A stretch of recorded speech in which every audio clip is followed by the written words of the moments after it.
કરજણ નગરપાલિકાની ચૂંટણીમાં સતીશ પટેલ અને ડોક્ટર વિજય શાહે કરેલા આરોપોનો મોહમ્મદ સિંધીએ આપ્યો છે જવાબ। ભાજપ જિલ્લા પ્રમુખ અને પ્રભારીએ લગાવેલા આરોપને મોહમ્મદ યુનુસ સિંધીએ પાયાવિહોણા ગણાવ્યા। સાથે જ દાવો કર્યો કે મેં મારા મત વિસ્તારની પ્રજાના કામ કર્યા છે।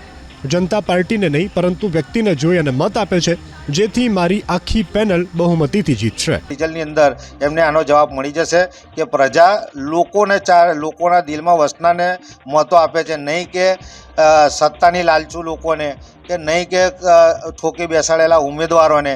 એવા લોકોને જાકારો આપે છે અને જે લોકો કામ કરે છે ખરેખર વર્ષોથી એવા લોકોને મતો આપે છે અને આપશે અને અપાવીને જીતાડશે એવી મને પૂરેપૂરી શ્રદ્ધા છે।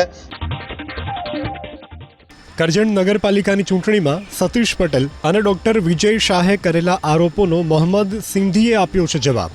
ભાજપ જિલ્લા પ્રમુખ અને પ્રભારીએ લગાવેલા આરોપને મોહમ્મદ યુનુસ સિંધીએ પાયાવિહોણા ગણાવ્યા। સાથે જ દાવો કર્યો કે મેં મારા મત વિસ્તારની પ્રજાના કામ કર્યા છે। જનતા પાર્ટીને નહીં પરંતુ વ્યક્તિને જોઈ અને મત આપે છે, જેથી મારી આખી પેનલ બહુમતીથી જીતશે।